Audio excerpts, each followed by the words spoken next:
Hello, welcome to Kiss My A's. I'm Emma Cownley and this is your weekly content Q&A. This week's question is around how to find your perfect freelance writer. If you're a small business, you've got a project on the go, you really need someone that knows their onions, but you're not quite sure how to choose because let's face it, there are a sea of freelance writers floating around in the online ether. Finding the best one for you is absolutely key. You need to get that relationship bang on if you're going to get the most out of it. So I'm just going to basically take you through how to approach the writers, how to figure out which one is the best fit for you, and then how to launch right into that project and brief them properly. First and foremost, you need to have a good understanding of what the job is, what the aims are, and what the outcome should be before you even begin to email writers.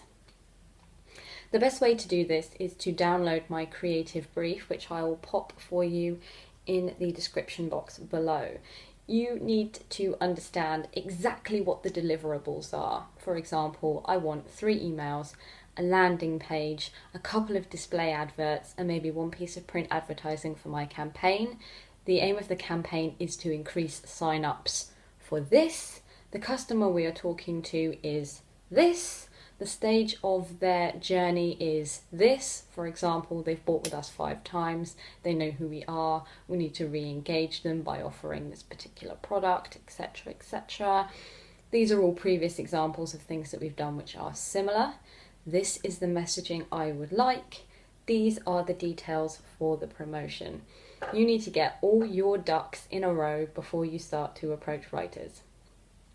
So take all of your little detail bundle, slot that into a creative brief, and now you can start searching for your writer. Copywriters come in all shapes and sizes with specialities in different areas, much like other professionals do. It helps to make a start by searching for a writer that operates within your industry. If you need a technical copywriter, a medical copywriter, a copywriter that specialises in lifestyle, for example, or fashion or retail, that's where you should start your search. Find all the writers near you, search retail fashion copywriter, I don't know, and make yourself up a shortlist. Be sure to visit each writer's website and portfolio, thoroughly check it out. If they've got rates, it's handy to note these down just so that you know from the beginning. If they're too expensive for you, don't approach them because it wastes everybody's time. If their portfolio isn't quite up to scratch and you're not really seeing what you want, maybe don't approach them.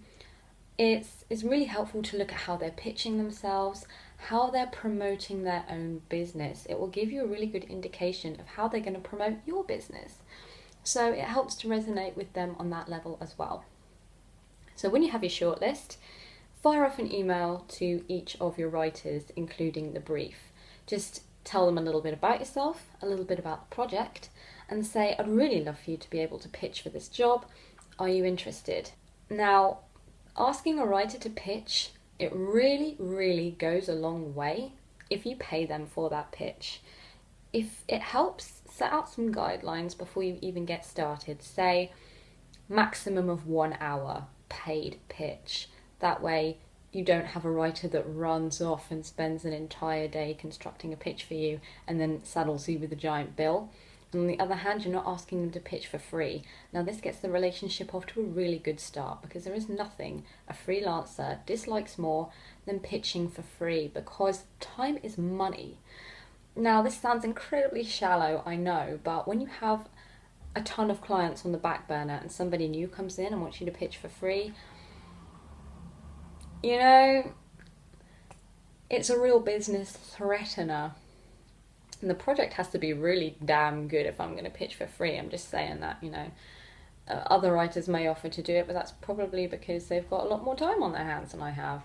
I don't know. So set out some guidelines. Say it's a 1 hour thing. You know, this is kind of what I'm looking for. Can you pitch me? Get all of the pitches in and have a look at how each writer has kind of gone at the job.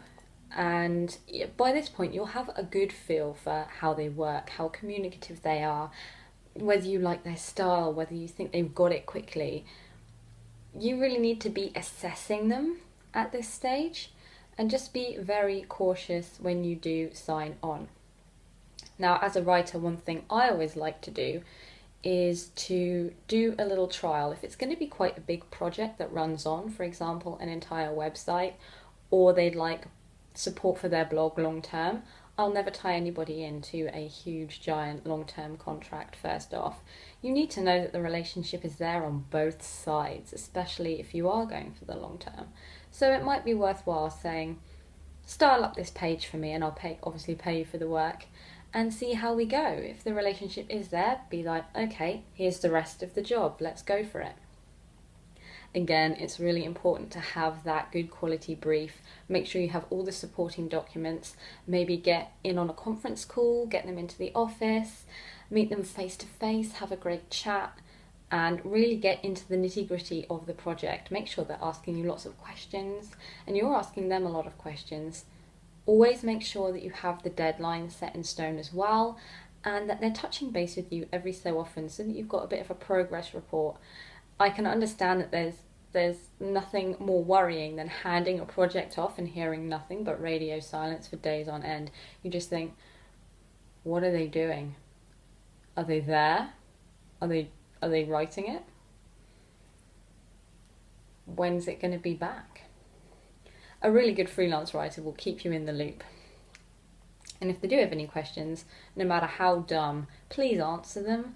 Don't make a freelancer feel dumb for asking you questions. That's how you avoid project run-on. If they're asking you questions, it means that they really, really want to get it right. And maybe something wasn't quite clear in the briefing process, and that might be something to work on later on. So always answer those questions. So there we have it. I think that's about it. How to find and work with your perfect freelancer. If you have any questions about this, or any other questions indeed that you'd like to ask me, drop me a comment in the box below and I'll answer you, or call me out on Twitter at @EJCownley and use the hashtag KissMyAs. And that's all from me. I'll see you next week. Take care, have a good week.